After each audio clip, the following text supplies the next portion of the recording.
virtually, along with my colleague Alan Bach with Labrador Affairs, who will be assisting in person in Goose Bay. For the benefit of our speakers, we have one reporter in person, and we have 7 folks joining us via Zoom. Following some opening remarks by Premier Furey, who is in Goose Bay, reporters will be given the opportunity to ask one question and one follow-up question in order of their registration for today's news conference. And we will be starting with a reporter who is in person. And depending on time, there may be an opportunity for multiple rounds of questions. As there are a number of participants virtually, we ask that you remain muted until you're called upon, and that reporters, of course, keep their cameras off. Alan, if we're ready in Goose Bay, we can get started with the first reporter. Yes, Jeff, you can proceed. Rivu Rashid with CBC. Are you there? Sorry, Jeff. Should I just give some high-level comments before we proceed? Yeah. Apologize. Go ahead. No worries.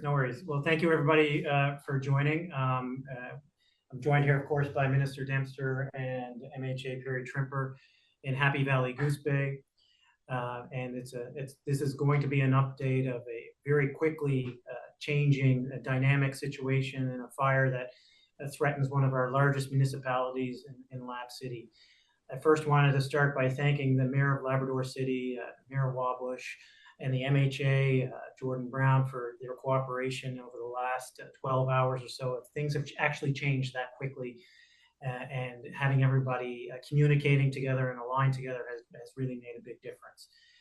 The fire that is northwest of Labrador City was basically deemed fully under control, if not fully out, on Monday of Tuesday of this week. Essentially, yesterday morning, it started to smolder a bit and gain some momentum. And around midday, the weather conditions changed with what is the perfect fire condition, if you will, for spread. So the combination of wind and humidex and temperature allowed for this fire to move from what was a 600-hectare, fairly controlled fire to an over 10,000 hectare fire, moving 21 kilometers in just 4 hours. So an extremely aggressive inferno just outside Labrador City, and led to a very quickly and rapidly changing situation for the residents of Labrador City. Again, over 10,000 hectares in one day. For people familiar with the area, it is one edge of it went into Carroll Lake around a mining pit, and we hope it stops there. Currently, the fire is approximately 6 kilometers northwest of Lab City. There are areas of it that are 2 kilometers northwest of the Walsh Cabin area, for anybody who's familiar with that area, and 1 kilometer from the landfill area of Labrador City. With respect to today's predictions and modeling, the winds are down. They're not supposed to gust above 10 kilometers an hour, but it's still northwesterly, which does still continue to threaten that cabin area. We hope that the winds change later this evening, and we're praying for rain, of course, but it's Newfoundland and Labrador in particular, where weather can change very quickly. So we're constantly monitoring the weather patterns, situation, and changing the modeling as we see fit. The plan for today is to continue to mitigate the eastern front of the fire with 3 bombers from the island portion attacking from Newfoundland, attacking the eastern edge. There will hopefully be water bombers joining from Quebec that will be splitting the fire in half, if you will. One group attacking it from the Quebec Fremont side and another attacking from the other side.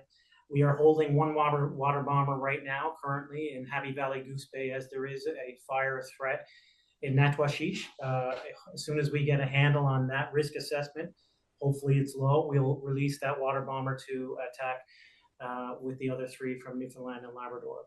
We have also requested assistance from the Government of Canada with respect to evacuation and other measures and other resources that may be needed. We put in a request to the Canadian Interagency Forest Fire Center for further support. New Brunswick has provided support. We're hopeful and confident that Other provinces will come to our aid, but again, it's a good partnership already forming with Quebec, and my understanding is from the Quebec officials, it's becoming a priority for them as well.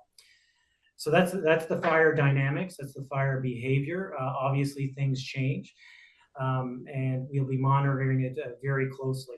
With respect to the evacuation itself, the evacuation order was given around 5:36 p.m. last night.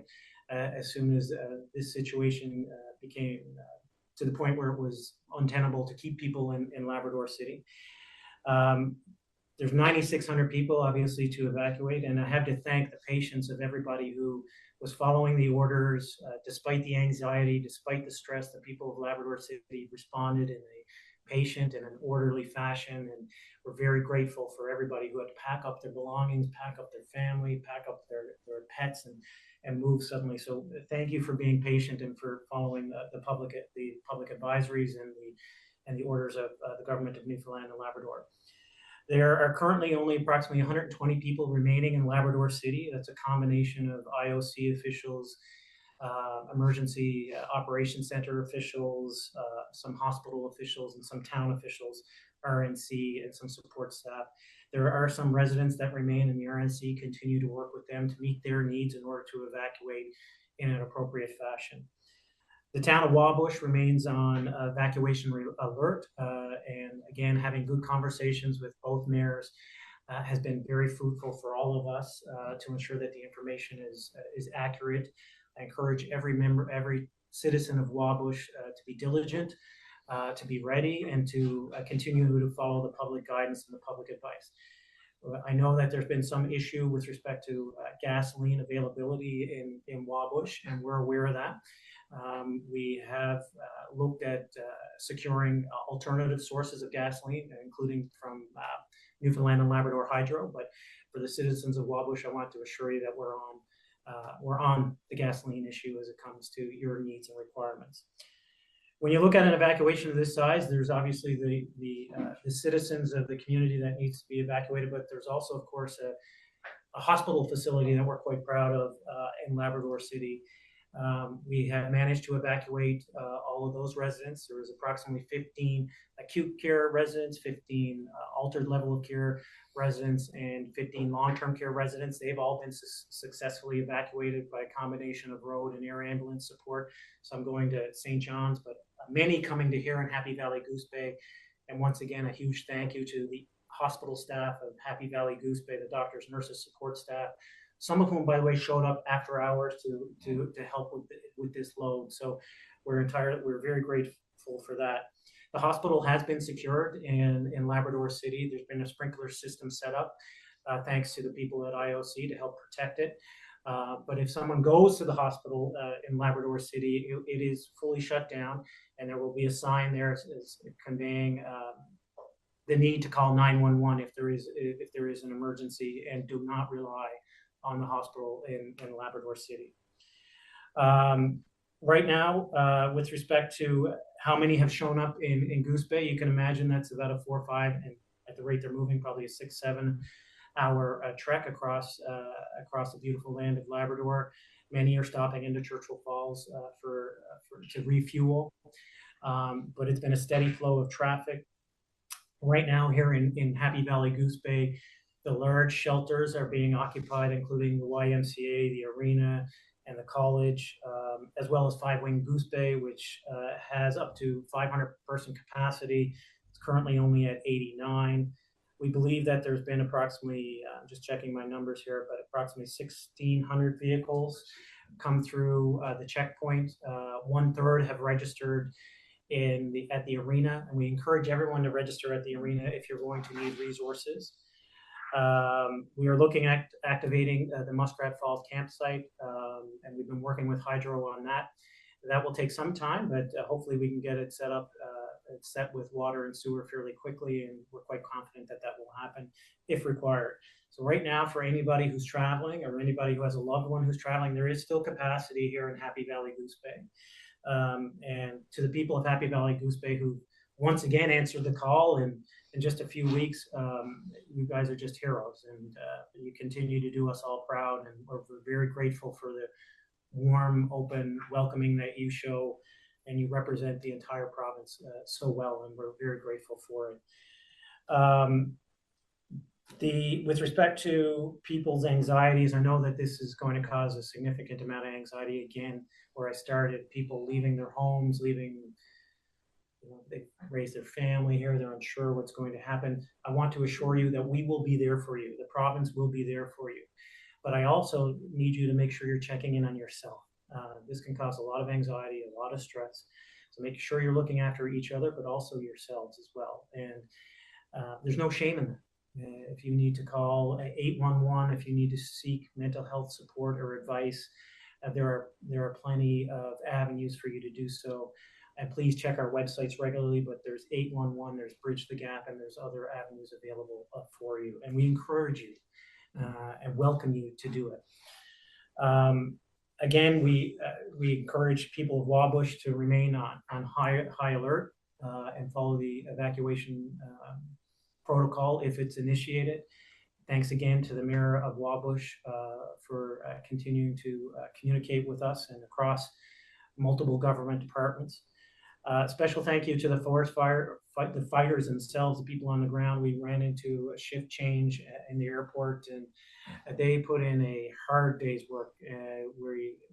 We are so fortunate in Newfoundland and Labrador to have just the best people on the ground fighting this fire and multiple fires, and we're entirely grateful for the blood, sweat, and tears that you put into this day in and day out. And whenever the cause calls, you are there, and we are so grateful for that. And that extends to the pilots, the water bombers, the support staff that come with all of the air assets, the helicopters, the bird dog, and everybody else. Again, the town of Happy Valley Goose Bay, thank you. The town of Churchill Falls, thank you.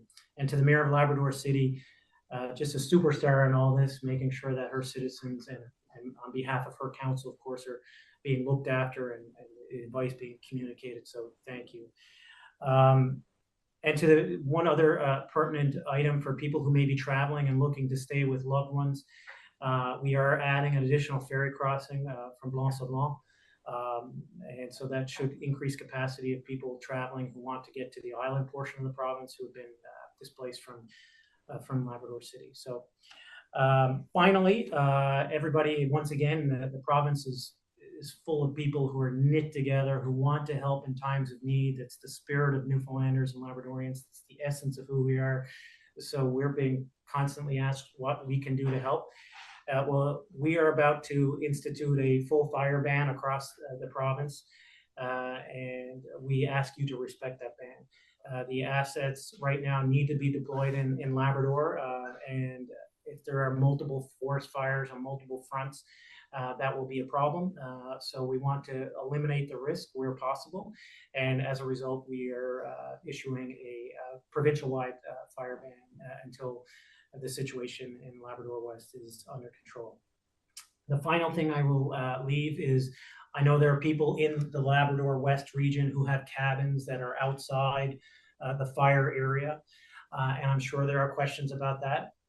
I don't want to mix up the geography or the pinpoints. So what we will do is we will issue the exact location where it is safe to be in your cabins, with not only with the geographic parameters, but also with a map, a visual map, so you can say where it is that it's safe to camp or not. Because I know I've been to some, they're great cabins, they're fun to be at, and if you're displaced from your home, there's no better alternative, of course. So with that, just a continued message of thanks to those helping out. It's a big evacuation, almost 10,000 people. But please be patient, bear with us, continue to follow advice, look after each other, but also look after yourself as well. And with that, I'll open it up to questions from the media. Thank you, Premier. So we can go over to Alan, who's in the room there with a reporter from CBC, Rivu Rashid. You can go ahead. Rivu, how are you? I'm good, how are you?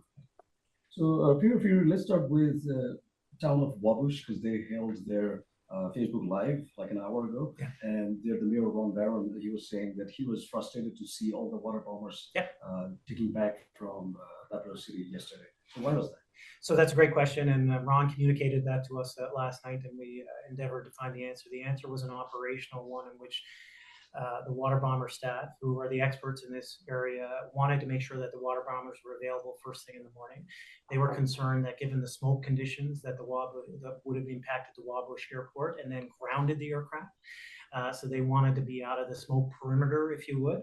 They were concerned that that a smoke pattern could ground the aircraft, and that would be completely detrimental. So, in fact, I ran into one of the pilots on the tarmac as we were coming here today, and he explained it even further.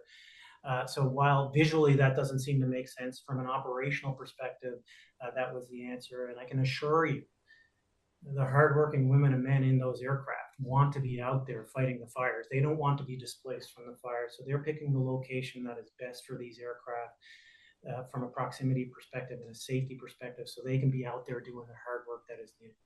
Right, sure. So I wanted to ask you about the natural cities, but you briefly touched that. Yeah. As I have one following question, I want to ask you that in terms of regular fire updates, we know that it's good to have like this formal setting where we can get all the information together. But I was speaking with a lot of people at the parking lot, and they're worried when they're listening to the radio, they are not getting any updates. It's because the fire department, like the forest fire officer, is not doing any interview with us. So can you tell us why? Like why? Because earlier we did an interview with the forest fire. Yeah, I'm not sure. Usually the forest fire communications people are readily available. They were in Churchill Falls. I wasn't aware that cadence had changed, but I'll certainly take that back. Yeah, like yesterday they called up, and this morning they also said they are not allowed to speak to us. So I would never give that order. I mean, it'd be no different than it was from Churchill Falls. Yeah, sure, good to know. Yeah. Thank you, Rivu. And joining us on Zoom, we have Justin Dupuis from Radio Canada. Justin, you can go ahead and unmute. Okay, thanks. First, just wondering, I heard Mr. Trimper, LDE this morning, and Premier Furey, you alluded to that too, that there were issues with gasoline supplies. Is that, just wanted to know, is that just for the people in Wabush, or it's also the people who are currently traveling from Labrador City to Happy Valley Goose Bay? No, it's generally an issue for Wabush. The community is such that the gas station is actually located in Lab City, and people are availing of that gas, and obviously that's been diminished. And so we're going to make sure that that supply chain is such that it'll be refilled in a timely manner. We're aware of that. We're working to fix that, and there will be gas available for the people remaining in Wabush. Okay. There's the other issue is the Goose in Churchill Falls. Yeah. You may not be aware, but we actually stocked everything up yesterday in Churchill Falls. So we had a full supply there. But given the sheer numbers, we've needed and called out, and it's on its way, another truck to top that gas station up in Churchill Falls. And that's where hydro also comes in, as we explained in the preamble as well. Okay, thanks. And my second question, I'm just wondering, it's just been a few weeks since the fires near Churchill Falls. There were a few hundred people evacuated there. Now the scope of this evacuation is much bigger. Can you talk about the concerns in terms of safety to the city, the community in Labrador City, and how this is different from the fire in Churchill Falls? Well, I guess, from a provincial perspective, you described it. It's different from a scale. It's a different scale of an evacuation. It's a different scale of potential adverse impacts from a scale perspective, but from an individual family perspective, from an individual person perspective, everybody's been displaced from a home, from their families, and so from that sense, there are similarities. The difference this time is the scale of the evacuation going from 750 to 1,000 in Churchill Falls to 10,000. One of our largest communities in Newfoundland and Labrador is different. The principles remain the same, but the scale is different, and we're very fortunate to have a community like Happy Valley Goose Bay that is both has capacity in terms of infrastructure, but capacity in terms of their hearts to welcome people into the community. So, and in terms of scale, is that causing issues in terms with the evacuations because of the difference in scale, or? Well, everything will be slightly slower. Obviously, there's several thousand vehicles on the Trans-Labrador Highway as opposed to several hundred. But it is, as I've been told, current information that I'm receiving is it's proceeding in an orderly fashion. and we are quite grateful for people's patience in this. And everything seems to be running fairly smoothly to date. Again, there's increased capacity here in Happy Valley Goose Bay to accommodate people, but there's also capacity on the island, and that's why we're increasing the number of ferry runs as well. So the scale becomes more challenging, obviously. The principles are the same, and the desire to help and be there for people is equally the same. The commitment that I gave to the people of Churchill Falls and will be there regardless of any outcome, it will be consistent with what we will do to help the people of Labrador City. Okay, thank you. Thank you, Justin. Scott Lunn from CBC. I don't know if you're on the line as a different user, or if he's not on the call. Not on the call. Not on the call, I guess. Okay. All right. Okay. And moving along, and the same for Jacob Labelt. I don't know if perhaps you're on with a colleague, or if you're not on the call either. Moving along. Oh, all right. Okay. Moving on to Arlette Lazarenko from CBC. Arlette, go ahead. Yes, I'm here, and thank you for not butchering my name. That was okay. Yeah. I just wanted to ask, we heard that there are some reports of buildings on fire in Natwashish and also some communities up north. What do we know about them? Sure. So I talked to the Grand Chief of the Innu Nation about an hour or so ago with respect to the fires in Natwashish. It seemed to be a house fire, an individual structure fire that given the winds, then shifted to the local RCMP and apartment complex. It does not seem to have spread beyond those two pieces of infrastructure, but we are, of course, monitoring that. I'm sure there's a more accurate minute-to-minute update as I sit here, but the initial observations were that this would be contained to those two building structures, and very grateful that no one was hurt in that fire. Awesome. And my follow-up question, a different question. We heard that 5-wing Goose Bay is waiting to be called into action. Are they on standby, or, are they already, base facilities already being used? Yeah, thanks, Earl. No, they're more than in standby. They're in full action. Perfect. The commander has been great. The Perry's been great. They have how many do we have there now? We have about 50 people. 1%. Yeah. And we have tons of capacity there. That's why we're saying if there's anybody on the road who's worried that once they get here, they may not be anywhere to stay, we still have capacity here at 5-wing Goose Bay. I'm very fortunate to have that piece of infrastructure here, and to be able to use it in this way, certainly to support the people of Labrador City. All right. Thank you so much. Thank you, Arlette. And our next reporter is Sarah Smelly from the Canadian Press. Sarah, you can unmute and go ahead. Hi there. I wanted to ask one of the forestry officials, how does this forest fire year compare to past years? I'll send that over to Jamie. I can tell you my personal opinion. It seems worse. Yeah. I'll send it over to Jamie. Thanks, Premier.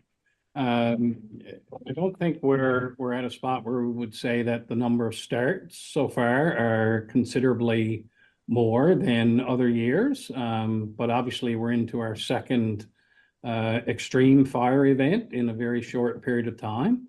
When you've got 2 evacuations and so on, then that's kind of unique, or it has been in the past number of years. But Blair might have better numbers, specifically in terms of starts at this point in time in the year. Thank you, Jamie. Yeah, we're actually fairly typical in terms of number of starts, maybe even a little bit lower. But where we are is we're significantly higher on the area that's been burned. So we're about double the number of hectares burned at this point in the year than we would typically see. And of course, the extreme events that we've had are absolutely unusual. Okay, thank you. And I wanted to ask too, is atypical weather behind some of that? What do you make of that? So maybe Jamie and Blair, you can describe for Sarah and for everybody else the crossover effect in the modeling, which Sarah has led to. It's the perfect conditions basically where a fire just rages and there's no mitigation efforts that can change it, but it's a combination of the different metrics they use in the modeling, and it's a tipping point beyond which the fire just runs. I don't know, Jamie or Blair, if you want to describe the actual inputs for that. Sure, Premier. So a couple things on that. The first thing I'd say is it's typical in Labrador for fires to start from dry lightning. So that's not unique, and every start, I think, maybe aside from the Natchitoches fire, was a start from dry lightning. In terms of the modeling that the Premier referenced, what our experts tell us is when the temperature rises above the relative humidity, then they call it a crossover day, and when that happens, then the days that you saw Fire 607 at Churchill Falls go on a run and Fire 619, this one go on a run, were crossover days. So those are two particular parameters that make it pretty easy for our behavioral experts to predict that we're going to have significant spread. Again, without suppression in terms of how the modeling works, but that's the crossover days that Premier references. And are you having more of those than usual? Well, these two in particular were the officials told me when I was speaking with them just casually that they had never seen these two crossover events like this before. So I guess that would be an unusual set of circumstances area. Thank you. Welcome. Thank you, Sarah. And our next reporter is Raphael Duran from Radio Canada. Raphael, you can go ahead. Hi, can you guys hear me? Yeah. Loud and clear. Perfect. So I was wondering on social media, I saw people from Wabush asking why aren't we being evacuated? How much time are we going to get if we have to evacuate? What can you tell those people to reassure them? Like, what can they expect in the upcoming hours or days? Sure. Well, I mean, obviously, an evacuation is something that we take very seriously. It's a decision that is not made lightly, and I can assure the people of Wabush that we will do it with the utmost caution and be extremely conservative in order to protect them. It is an order that is given based on several different inputs. The most important of which is the fire dynamic and combination of distance, weather, and modeling that exists. So I want to assure the people of Wabush that to remain alert, to remain ready to go, and it's Labrador. Weather changes so quickly that just be ready and be attentive to any announcements that are made. But the advice that I've been given from officials at this point is it is not required yet, but only to be on alert. Blair or Jamie, I don't know if you have something further to add to that. I would just add, Premier, that the fire ran west yesterday with a slight northern kind of finish at the end, so it avoided the community. The winds today would push the fire down, but to the west of Lab City if it spread at all. So we don't anticipate that it would go in the direction of Wabush based on the wind conditions and spread conditions today. Obviously, that could change, but the forecasted winds are in our favor at this point in time. Thank you. I've also been told that maybe there's someone on this call that could answer a question in French. Is that the case? Oui, je pourrais continuer en français. Oui, super. Peut-être parler de la progression du feu, à quel point c'est inquiétant, puis j'imagine que c'est pour ça qu'on fait le point aujourd'hui. Est-ce qu'on a une idée, là, je sais que c'est peut-être encore tôt, puis tout ça peut changer, mais est-ce qu'on a une idée de combien de temps ça va prendre pour contrôler ces feux-là, puis pour que les gens puissent retourner chez eux? Quand même, ça dépend sur le météo demain. Aujourd'hui, c'est pas une bonne jour pour nous. Mais demain et le lendemain, il y a de prévoir de la pluie. Puis avec lundi, dimanche, lundi et mardi, le météo se marche un peu de pluie et moins de température. Ça serait bon. Puis on va voir. Aujourd'hui, c'est vraiment un jour important pour nous. Et ça, c'est la raison qu'on a beaucoup de ressources, des bombardiers d'eau et d'autres choses. Juste, tout le monde sont prêts si les conditions continuent comme ça. Merci. Thank you. Thank you, Raphael. We are out of time for today's news conference. Thank you to the journalists who were able to join us here today, and thanks to everyone who are watching at home. Premier, I'll pass it over to you for some closing remarks. Great.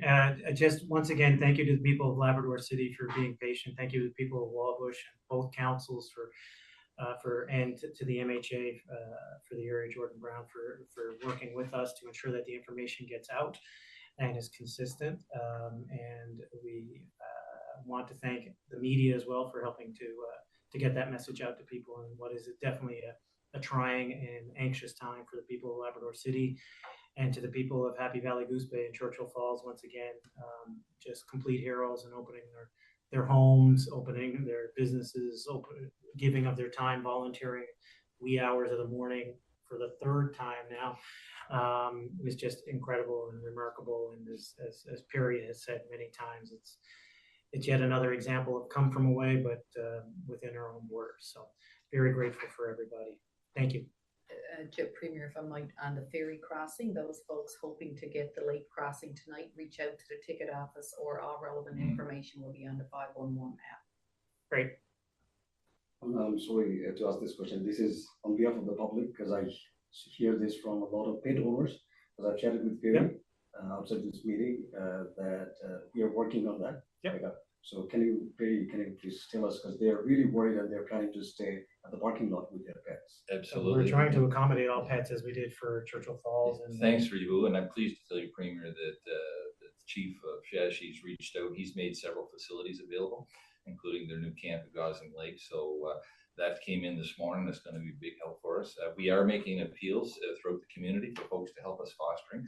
SPCA has been there around the clock since late afternoon yesterday. As they were for Churchill Falls. As they were for Churchill Falls. So I've got animals at my house, along with guests as well. So Cracker is getting on with everybody. But yeah, we need to call out. That could help us a lot. You know, they're part of the family, and we need to think about that. And as we plan for these types of emergencies, it's the adults, it's the children, it's the seniors, it's those animals that are very important. So yeah, we need the community's help. We've got lots of bids, but we could use some help with the fostering. Thank you.